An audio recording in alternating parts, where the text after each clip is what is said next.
Map থেকে প্রতি বছর অ্যাডমিশনে বা চাকরি পরীক্ষাতে প্রতি বছর পরীক্ষাতে প্রশ্ন আসতেছে। এখন আজকের এই ভিডিও যারা ফুল দেখবে, টু জেড ভিডিওটা দেখবে, ম্যাপ থেকে কিভাবে কোয়েশ্চেন করতে পারে বা ম্যাপের কোন কোন জায়গাগুলো তুমি হাত দিবে বা ম্যাপ কেনার পরে কোন কোন টপিক গুলাকে খুব হাইলাইট ভাবে পড়বে, সেই বিষয় নিয়ে আমি আলোচনা করব। তো শুরুতে আমি বলতে পারি, ম্যাপ কেনার পর প্রথম যে কাজটা হবে, নদীগুলা যে যে জায়গা থেকে উৎপত্তি হয়েছে, নদী, প্রত্যেকটা নদী যেমন পদ্মা, যমুনা, তারপর মেঘনা, কোন কোন জায়গা থেকে উৎপত্তি, এইসব জায়গাগুলোকে মার্ক দিয়ে দিয়ে করবে। দ্বিতীয়ত,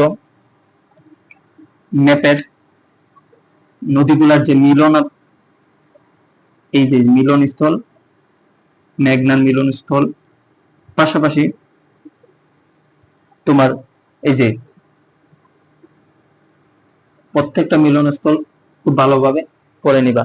তো ম্যাপ থেকে পাশাপাশি এই নদীগুলো পড়ার পর তুমি যখন বাংলাদেশ মুক্তিযোদ্ধার টপিকটা পড়বে, তখন এই ম্যাপটা ভালোভাবে মুখস্থ করে নিবে। মুখস্থ করার পরে তুমি এই ম্যাপ থেকে এক number sector, 2 number sector, 3 number sector, 5 number sector, 6 number, 7 number, 8 number sector, তো ম্যাপ থেকে যদি সেক্টরগুলো ভালোভাবে মুখস্থ করে নিতে পারো, তাহলে তোমার জন্য ইজি হয়ে যাবে জিকে আনসার করার ক্ষেত্রে।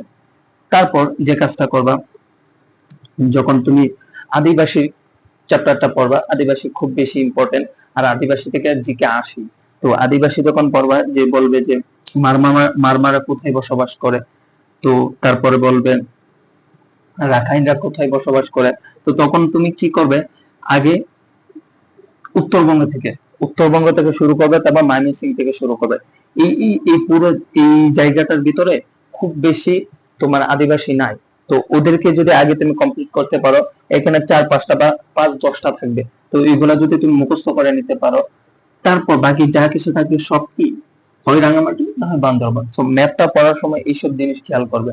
পাশাপাশি ম্যাপ পড়ার ক্ষেত্রে তুমি যখন এই যে বাংলাদেশের 32টি জেলা 2টা দেশের সাথে আছে, তো তার ভিতর তোমার 30টা ভারতের সাথে, 2টা তোমার মায়ানমারের সাথে বা 3টা, তো এই জিনিসগুলা তুমি যখন ম্যাপ ধরে ধরে পড়বে, তো তোমার ম্যাপ থেকে যদি কোনো জিকে আসে, তো খুব সহজে আনসার করতে পারবে। তো ম্যাপ থেকে এই জিনিসগুলা যদি ম্যাপটা কিনে নাও, তারপর পাশাপাশি ম্যাপ থেকে প্র্যাকটিস করো, তাহলে এই জিকে তুমি কখনো ভুলবে না। এখন আসি ম্যাপ থেকে আর কি কি পড়া যায়। ম্যাপ থেকে পড়া যায়, ধরো এই বিভিন্ন চর, এখানে তো দেখা যাচ্ছে না, ম্যাপ কিনলে হয়তো বা তুমি দেখতে পারবে বিভিন্ন চর, তারপরে নোয়াখালীতে যে চরগুলো আছে, পাশাপাশি সেন্ট মার্টিন, তারপর তোমার এই জায়গায় একটা চর বা দ্বীপ আছে। তো এই প্রত্যেকটা জিনিস তোমার ম্যাপ কেনার পরে তুমি ম্যাপগুলা ভালোভাবে মুখস্থ করে নিতে পারলে, তোমার এই সব জায়গা থেকে অ্যাডমিশনে মাস্ট বি কোশ্চেন 2টা বা 3টা থাকবেই। তো তুমি ম্যাপটা খুব ভালোভাবে মুখস্থ করে নেবে, খাতায় চেষ্টা করো ম্যাপটা আঁকার জন্য। আমার হয়তো বা ম্যাপটা ভালোভাবে আঁকা হয় নাই, তুমি খাতায় চেষ্টা করো ম্যাপটা যেন ভালোভাবে আঁকতে পারো।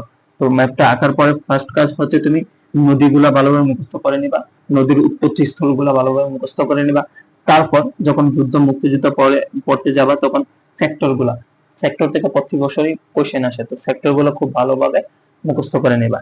তারপর তুমি যখন আদিবাসী গুলো পড়বা, আদিবাসী গুলো যখন ময়মনসিং এর আদিবাসী গুলো শেষ করবা, তারপর উত্তরবঙ্গের গুলো শেষ করবা, তারপর যা থাকবে দক্ষিণবঙ্গ থেকে, তারপর এই চট্টগ্রাম পার্বত্য থেকে সবগুলা ভালোভাবে মুখস্থ করে নিবা।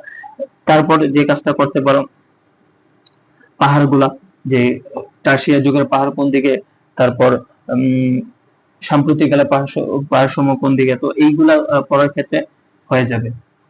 আরেকটা জিনিস হবে তোমার, যে আমাদের পুরাতন যে সাম্রাজ্যগুলো ছিল, বঙ্গ কোথায়, তারপর তোমার হরিকেল কোথায়, পাশাপাশি সমতট কোথায়, তো এই ম্যাপটা পড়ার সময় এই এ টু জেড সবকিছু যদি তুমি একটা মানে মাথায় মুখস্থ করে নিতে পারো, তো ভালো একটা নাম্বার তুমি তুলতে পারবে।